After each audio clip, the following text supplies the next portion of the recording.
Au nom du Père et du Fils et du Saint-Esprit, ainsi soit-il. Chers fidèles, c'est le sermon de l'intendant infidèle, on pourrait dire aussi du serviteur sage et fidèle. Notre Seigneur utilise parfois des paraboles pour faire comprendre le contraire, ce qui mène au bien, ce qui est pour notre sanctification, c'est-à-dire ce qui va à l'opposé de ce qui mène au mal. Cette parabole de Jésus est une de celles qui ont le plus suscité d'explications. Il paraît donc important de dégager la parabole primitive des réflexions qui vinrent s'y joindre et qui peuvent être des paraboles, mieux encore des paroles du Christ, prononcées par lui en d'autres circonstances, ou même des explications plus récentes d'une parabole ancienne. La rédaction de saint Luc, puisque cet évangile est de saint Luc, laisse entrevoir diverses interprétations, exhortations à la générosité, à la fidélité, au désintéressement vis-à-vis des biens de ce monde. Ces explications s'adaptent à la parabole avec plus ou moins de bonheur, mais elles montrent le souci qu'avait la communauté primitive de vivre les enseignements du Maître, laissant volontairement de côté tout ce qui est en dehors de notre section liturgique. Nous nous contenterons d'envisager la parabole elle-même, puis une réflexion par manière de parenthèse et une nouvelle application de cette parabole. Et nous pouvons, en lisant ces textes de l'Évangile, y trouver beaucoup d'enseignements et par ces enseignements, des grâces qui vont irriguer nos âmes et nous permettre d'en tirer des leçons. Chers fidèles, il peut d'abord être question de la vraie sagesse qui est de se compromettre pour le Christ. Notre vie, en effet, pour reprendre le thème de l'Évangile, est une gérance de biens que Dieu nous a confiés. Notre âme, notre corps, nos proches, nos frères, les talents reçus, les biens matériels et spirituels. Veillons à ne pas dilapider ces trésors comme le faisait l'intendant dans la parabole. Un temps viendra où cette gérance nous sera retirée, non pas nécessairement pour nous punir de nos négligences, mais parce que cette situation qui nous est faite n'est que temporaire. Nous sommes dépositaires de biens que nous avons le devoir de faire fructifier. L'heure de notre mort sera aussi celle de notre jugement et de la reddition de nos comptes au Seigneur.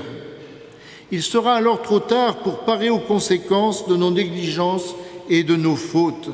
C'est ce que nous rappelle l'Évangile. C'est maintenant et non alors que court le délai utile pour l'édition rapide, opportune et féconde.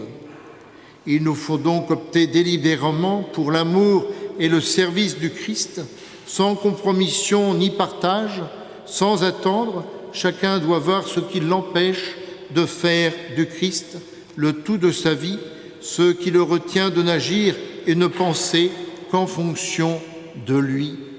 Il est des obstacles qui sont inévitables, mais nous devons franchir ces obstacles et avancer pas à pas pour trouver une route qui mène directement à notre Seigneur. Et comment ferons-nous, me poserez-vous la question? Eh bien, chacun suivant la volonté de Dieu, qui peut être un peu différente pour les uns par rapport aux autres, mais non pas dans l'essentiel, c'est toujours le même but, notre Seigneur Jésus-Christ et notre gloire en partage de la gloire de Dieu et de celle dans laquelle vit la Sainte Vierge et que nous fêterons d'ailleurs prochainement en la fête de l'Assomption, la Sainte Vierge couronnée au ciel après cette Assomption, après qu'elle est portée par les anges au ciel et vivant de cette gloire de son Fils et avec son Fils.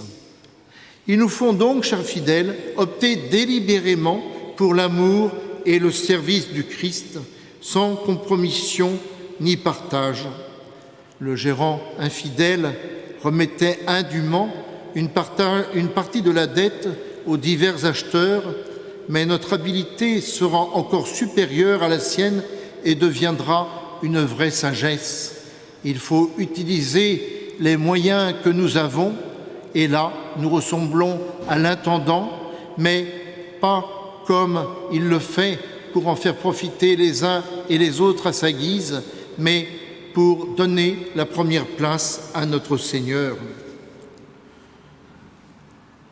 Si nous pardonnons de tout cœur ces offenses à autrui, alors nous remettons la vraie dette. Ne demandons-nous pas nous-mêmes, lors de notre prière de l'oraison dominicale, Notre Père, pardonnez-nous nos offenses comme nous pardonnons à ceux qui nous ont offensés. Et là aussi, il faut remettre la peine. Notre Seigneur en est un exemple. Il la remet lorsque nous nous confessons. Il nous donne le pardon de nos péchés. Nous devons savoir, à son exemple, remettre aussi les peines qui nous viennent des autres, les manquements ou ce que nous pouvons considérer comme manquement. Ce n'est pas toujours une volonté délibérée de faire du mal ou de faire du tort, mais c'est dans l'ordre des choses ici-bas. Alors sachons excuser, pardonner. Et je dirais que souvent, ou de temps en temps au moins, il arrive que des haines, mais peut-être plus souvent des rancunes, demeurent longuement. Et il faut savoir, oublier, il faut savoir remettre la peine au prochain et puis, laisser notre Seigneur, le souverain juge, agir comme il le faut, parce que Dieu ne peut ni se tromper, ni nous tromper. Le Seigneur veut bien nous remettre la totalité de nos dettes comme fruit de sa passion pour nous admettre dans son intimité, et cet exemple doit nous suffire. Puisse le Maître louer notre habileté sans avoir à blâmer notre malhonnêteté, qu'il nous dise « Serviteur, sage et fidèle, entre dans la joie de ton Maître », parce que de vivre dans cette sagesse, de vivre dans cette fidélité, ça entraîne la paix intérieure, ça entraîne cette joie dont il est question, cette joie d'être à notre Seigneur le plus possible. Jésus a dit qu'il rougirait de ceux qui auraient rougi de lui, mais qu'il glorifierait devant son Père ceux qui lui auraient rendu sur terre un bon témoignage. Alors prenons tous les moyens, mais pour le service de notre Seigneur. Ainsi, nous devons nous orienter, et nous pouvons ainsi expliquer la suite de cette parabole. Nous devons nous orienter vers les demeures éternelles. Ne nous laissons pas tenter par les facilités que nous pourrions trouver pour le mal si nous étions les fils de ce monde.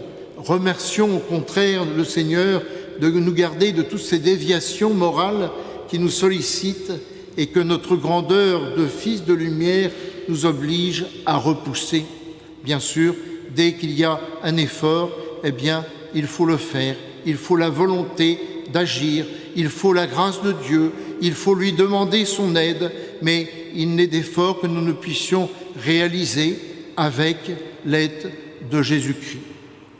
Reconnais aux chrétiens ta dignité, nous lisons ça dans l'un des pères de l'Église, et devenu participant de la nature divine, ne retombe pas dans ta bassesse première par une conduite indigne de ta noblesse.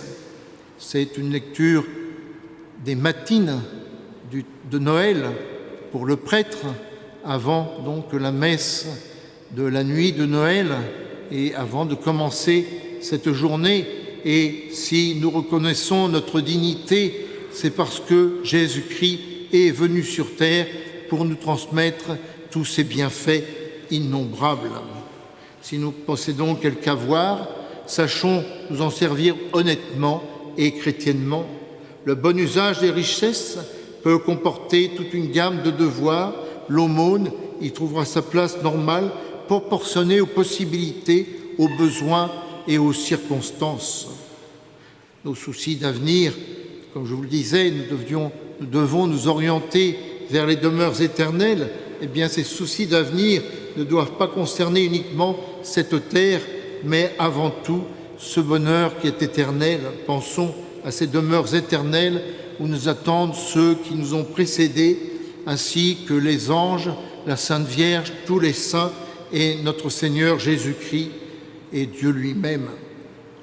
Comment remporter cette victoire? Il est de nombreux moyens que je pourrais développer ici, mais je ne parlerai que l'un d'eux qui me semble le plus important et qui, bien sûr, par beaucoup d'auteurs spirituels, l'ont mis à la première place, c'est se joindre au saint sacrifice de la messe, comme vous le faites actuellement, parce que l'Eucharistie accomplit dans l'attente du retour glorieux du Christ, eh bien, c'est le travail de sanctification et d'union avec celui qui est dans ce sacrement, le seul qui porte notre Seigneur lui-même à l'âme, tandis que les autres donnent des grâces bien particulières propres au sacrement.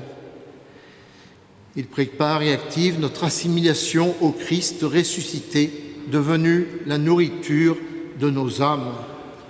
Alors, citoyens des cieux, nous sommes faits pour ces lieux, envisageons avec sérieux notre avenir céleste.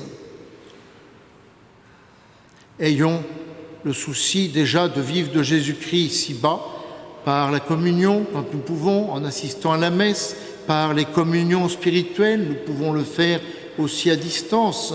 Ce n'est pas le précepte de la messe du dimanche, mais c'est une façon de se sanctifier, peut-être plus facile de nos jours, puisque nous avons sur l'écran la messe qui, ici, est transmise à travers la France et peut-être même à travers le monde. Alors, la suivre pieusement, faire une communion spirituelle au moment de la communion, c'est s'unir à notre Seigneur, et il est sûr que notre Seigneur donne des grâces bien particulières. Ayons donc cet amour pour Jésus-Christ présent dans l'Eucharistie. Il a institué ce sacrement pour continuer à vivre, à être parmi nous. Bien, demandons-lui tout ce dont nous avons besoin et surtout les moyens qui vont nous permettre d'avancer pour aller vers lui. Demandons toutes ces grâces à Jésus-Christ. Ne manquons pas pendant ce temps de préparation à la fête de l'Assomption de la Sainte Vierge de la prier et de la prier avec ferveur, que ce soit en récitant le chapelet, les dizaines, avec les fruits du mystère, les mystères, ou en pensant aux paroles que nous récitons et autres prières que vous connaissez, très belles, en l'honneur de Notre-Dame. Demandons à notre Seigneur de nous faire mieux comprendre tout cela au cours de la messe, au nom du Père, du Fils et du Saint-Esprit. Ainsi soit-il.